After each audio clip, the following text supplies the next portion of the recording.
How's it going, guys? It's Grand here, back with another video for you.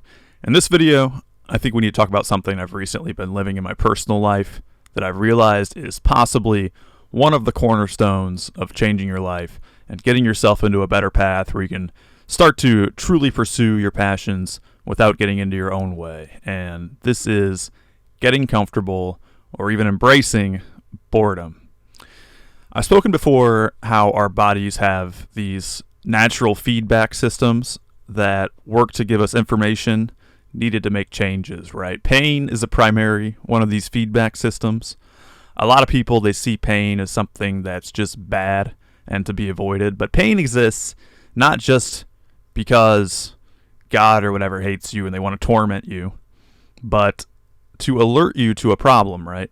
And to teach you about your mistakes.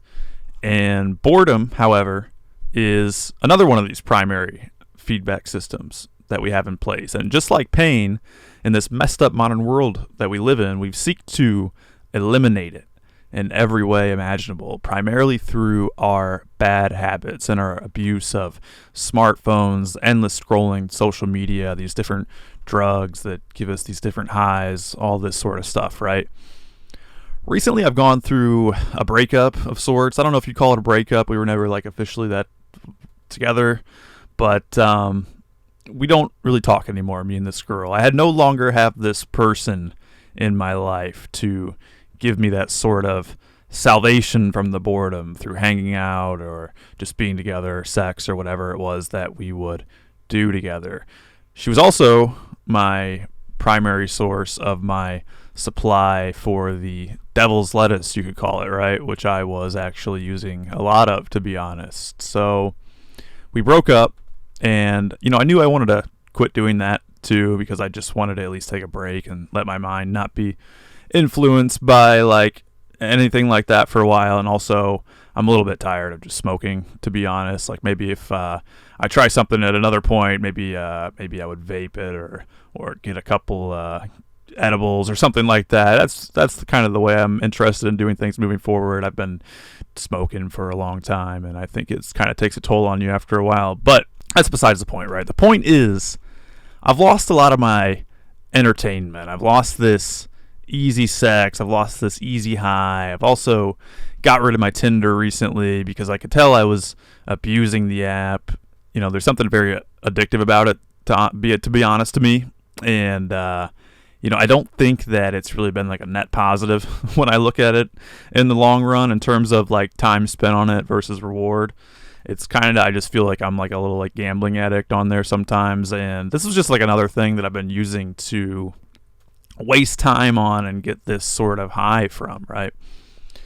So I've lost a lot of my easy entertainment recently. And lately I've been forced to spend some time basically alone with my own thoughts without a mechanism to get high off of or to distract myself. And I have been bored, right? Big time bored. And this was the first real sensation I had when everything kind of calmed down in my life recently, was just this boredom and this sort of feeling I don't feel good, right? And that's because I think I've gone through something that is sort of a low level, sort of a hangover recently, to be honest, where you're constantly spiking yourself with these highs. You're always pumping up that dopamine, and now it's come down. And compared to all the stimulus I was giving myself before, life has now become sort of boring in a way, right? And that's what I've realized, is that this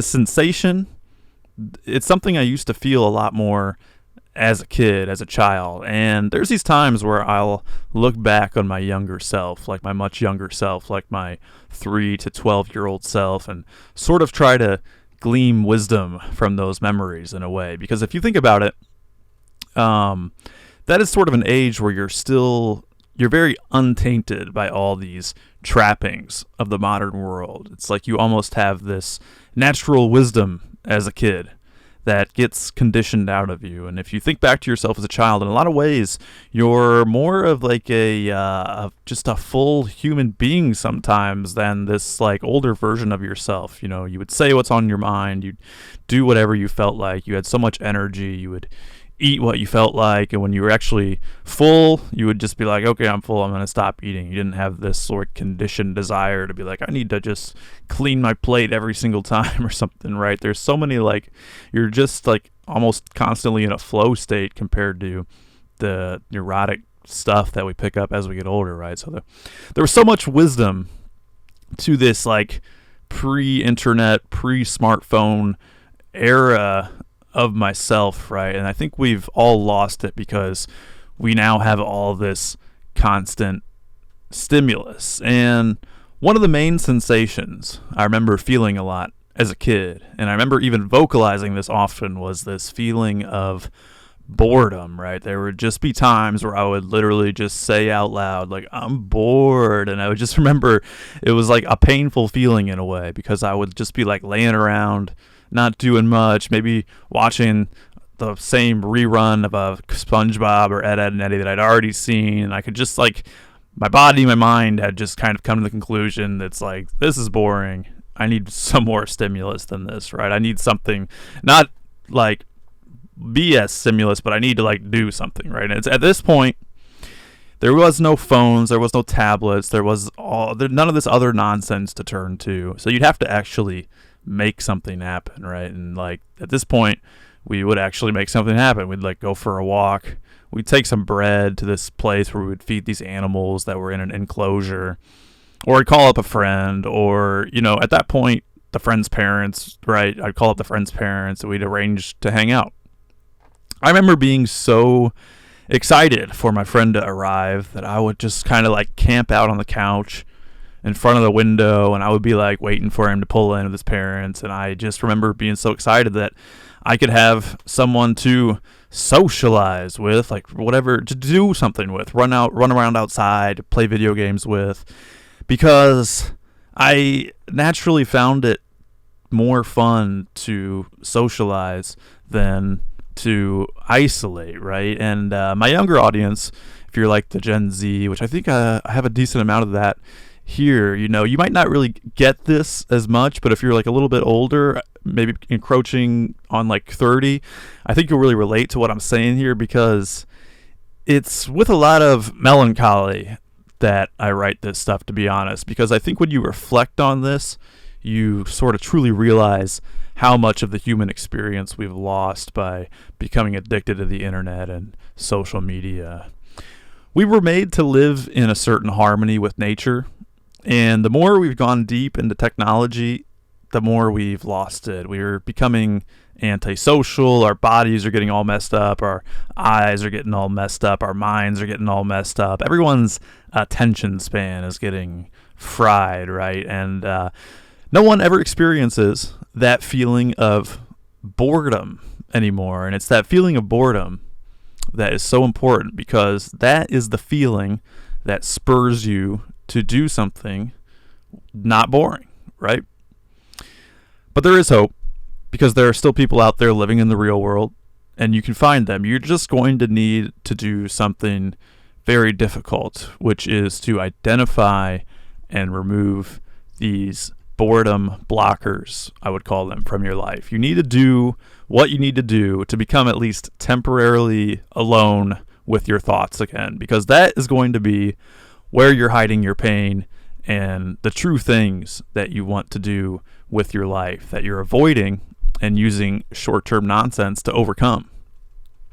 When you allow yourself to be bored, to be without the constant stimulus, you'll start to realize things that you've been hiding from yourself. In some cases, perhaps for like a decade or more, for a long time, right? You have to take into account for the first time, like, in who knows how long, like, you're going to have to take this sober look at your life, and you'll finally have to admit to yourself, like, you know what? Like, I'm lonely, right? Like, I don't like where I'm at the moment. I wish I had like a group of good friends. I wish I was good at something. I wish I knew how to play an instrument or draw or fight or write or whatever it is that you truly want to do. But it seemed kind of scary. It seemed kind of hard. So you opted to waste your time watching whatever instead, right? To get that easy high instead. And, you know, another thing I've realized about all this about all these modern addictions that we have, right? These so-called addictions, is that likely you're not actually addicted, right? But without that thing that you're doing, that you're wasting so much time on, that you're indulging in so much, without that thing, you would just simply be bored. And boredom is a tough one, because they say that indifference is worse than hate, right? And in a lot of ways, boredom is worse than pain, because at least with pain, you're feeling something. There's a high there, in a way, right? Some people, they really like pain for this reason, to be honest, right? So boredom is almost worse than pain, but it's incredibly necessary because, as I said, that's where you're finally going to find the motivation to begin making the big changes necessary in your life. At some point, if you're not giving yourself the cheap thrills anymore, those super high spikes of the short-term pleasure, dopamine, whatever it is, after you're done crying, because you finally look at your life clearly for the first time in who knows how long, and you realize it's far from the life you want, and I'm serious, by the way, this is something that's likely to happen if you do this, but it's okay, right? Because it's necessary. It's just a first step. Maybe it's not necessary, but it might be a good sign overall, right? You're gonna reach a point where you're like, you know what? I'm bored. You're gonna be like that kid again. You're gonna be like, I'm bored, right? And like, okay, like at that point, maybe I may as well just go get a job, right? At that point, that's going to be how you're feeling. I may as well just go get a job and like do something productive or start that thing I've always wanted to start on because like I'm just bored. And you see how this works, right? You're simply allowing nature to take over the way it was always designed to, right? Things you thought were going to be daunting and exhausting, they almost just start to become something you seek out because you just need to do something. And there's like a part of you that when you do this, it becomes like, well, like, so what if I get embarrassed? Or so what if it's like I get a little uncomfortable doing this thing, or maybe I feel kind of weird. Or it's like there's a part of you that just becomes like, so what? Like it's better than being bored, right? This is the way it's always supposed to be. This is the way we have strayed from. This is the way we must return to, my friends. So good luck, everybody. That's the video for today. Remove the nonsense, get alone with your thoughts, and see what happens. And a lot of you guys, I don't think are going to do this because it sounds good. It sounds fun to listen to.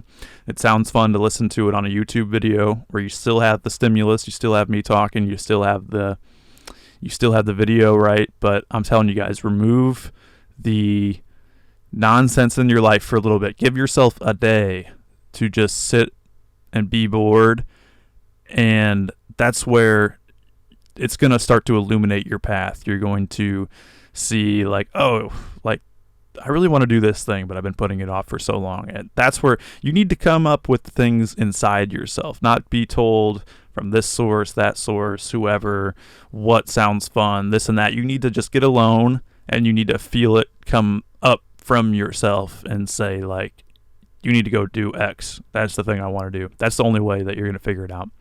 So that's it, guys. I hope you enjoyed. If you could, please like, subscribe, leave a comment. That's the best way to help me out. And you could also follow me on X and check out my other channel, perhaps. It's called Everything Else with Koji Ayuni, and that's where it's sort of experimental channel at this point. I've just sort of been talking about whatever's on my mind. My last video was like about the like Sean O'Malley knockout, just like current events and stuff that's interesting to me that isn't necessarily like a self-improvement type of video. So you can check that out if you'd like. I'd appreciate that as well.